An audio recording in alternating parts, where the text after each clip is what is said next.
Instagram ফিডে হঠাৎ করেই আটকে গেল চোখ। জিন্স টপ আর কানে ব্লুটুথ হেডফোন গুঁজে অতিথিদের সামনে খাবার পরিবেশন করা নন্দিনীদিকে চেনাই দেয়। বউ সেজে কি সুন্দরী না লাগছে তাকে। পরনে আছে মেরুন রঙের একটি ভারী কাজের সিল্কের শাড়ি, তাতে সোনালি জরির কাজ করা। চড়া মেকআপ, চুলের খোপায় গোজা গোলাপ ফুল, মাথায় মুকুট দিতেই আরো খুলে গেল নন্দিনীদের রূপ। গা ভরা গয়না। তবে এক্ষুনি বিয়ে করছে না নন্দিনীদি। আসলে এই সাজ ছিল একটি ব্রাইডাল শুটের জন্য। মেকআপ আর্টিস্ট অমিত কর্মকারের সঙ্গে কোলাবোরেশনে কাজটি করেছেন ভাইরাল নন্দিনীদি। যদিও দেখা গেল নন্দিনীদিকে মডেল হিসেবে খুব একটা মনে ধরেনি নেটিজেনদের। ভিডিওর কমেন্ট সেকশনে চোখ রাখলে দেখা যাবে কোচ্ছার বন্যা। তোমার অন্য কাজগুলো খুব ভালো লাগে, কিন্তু একে ভীষণ বেকার লাগছে। তুমি একে যে লুকই দাও না কেন হিজড়ের মতোই লাগবে।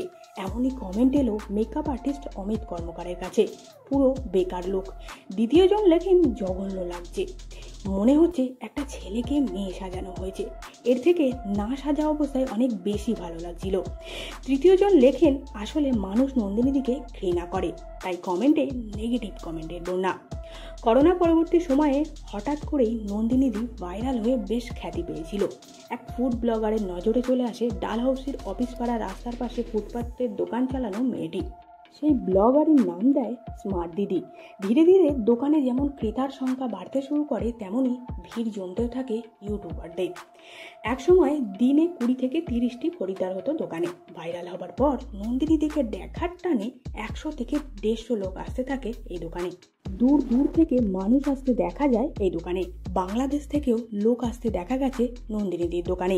তবে নন্দিনীদির নিত্যদিন ঝগড়ায় জড়ানো, কখনো বাবার সাথে, কখনো পথচারীদের সঙ্গে, কখনো আবার দোকানে খেতে আসা অতিথিদের সঙ্গে।